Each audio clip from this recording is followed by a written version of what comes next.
Okay, I am going to review the 1 to 144 Gerbera Tetra from 0083. I am pretty sure this thing doesn't have a grade, so no grade Gerbera Tetra. Not entirely certain, but it doesn't say anything about grading, and this is a very old kit. I'm looking for the date right now, but I know it was obviously before they started making Universal Century high grades. 1992. That's pretty old for considering this is a unit from the Universal Century. It's pretty old. And there's some painting I still need to do on it, but I need to take my time with it because I really don't want to mess it up. It's really small. I only have Gundam markers, so I'm considering getting a brush. Yeah, it's not quite capturing the pink the way it should. The pink on the model is a different pink than what's on the box. The box is the right pink. The model pink, it's not as bright, so it's not really color accurate, but it looks. I think it looks nice. The real pink is more of that Lunamaria Hawk. Not the Lunamaria Hawk. The Lacus Klein demonstration Zaku. That's kind of the pink, but not as kind of neon-y. But here's the model anyway. I did panel lining. This black on the legs. I painted this black in this back part, and then I did. Oh yeah, I'll show you the rest of the panel lining for the accessory piece. And this is definitely an old model. Pieces don't hold together perfectly. It had weird poly caps. They were like black instead of gray, and they weren't the same rubber I'm used to. But it's got some really nice detail, and I really do like it though. So I always wanted it.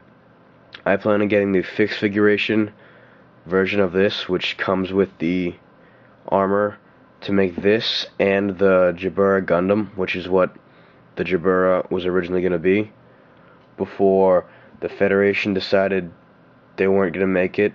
So the woman, the Zeon woman, I forgot her name, from 0083, I think she stole the design, or maybe she just got it from Anaheim Electronics, and she built this thing instead of the actual Gundam. And it was had a problem, it couldn't last very long in combat because it was so highly mobile, but it didn't have enough propellant to keep it in combat for a while. And you'll see that's where one of the accessories comes in. Okay, so we'll get into articulation. The foot, up and down. Oh yeah, and the model, I didn't mention, but certainly it's all black and pink. Yeah, and this is where it shows age. This is the stupidest part setup I've ever seen. And the parts, when they were molded, they weren't even molded that well. So you'll have besides the flash from the tree, you'll have just a piece of plastic that I had to shave off on a couple parts. That was just from the molding not being as precise as it should be. Yeah, it's all black and pink, and then there's a sticker on the eye on the front. You can't really see it. I can't get that quite the angle. And then maybe I can just pop the head off. Yeah. Okay, there's a sticker on the front. You see it barely, just barely. And then there's one on the back.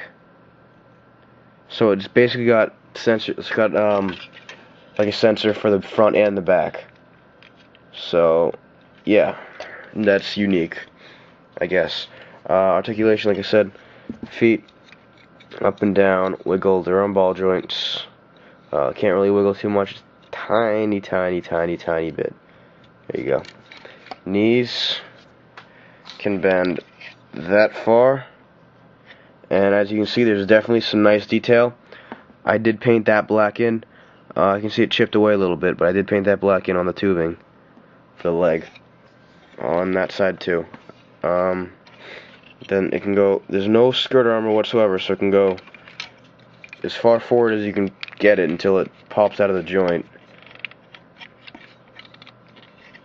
Which, I guess I can do that. Oh. But basically, if you're willing, I guess you can get it as high as you need to. Within reason, of course, because there's nothing keeping it back at all. I messed up painting here, and I had to clean it off with nail polish remover, and doesn't look as nice up close, but okay. No waist articulation. The body's molded in one piece, which is kind of a letdown. I don't think the design doesn't look like it could move anyway. Arms. I don't think you can do a 360 because they've got this like armor on top of it. You can go that far up. Let me get myself moved over a little bit. Go that far up, and then this armor right here can turn. This is the part that fell off earlier, but on that side, the stupidest way of putting a part on I've ever seen. It's like just a piece sticking out that you push in. These verniers you can move up and down.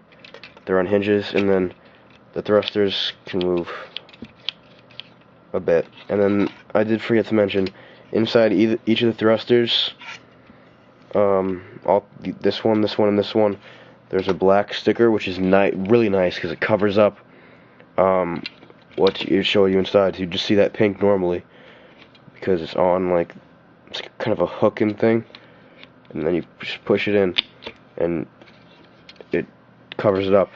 I like that. And the elbows can bend that far, and then the head can go side to side, up and down. And then this thruster, nope, these thrusters have a tiny wiggle, up and down movement.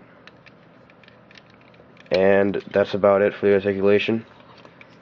Now, like I said, because it had that fuel problem, I'm gonna take these off.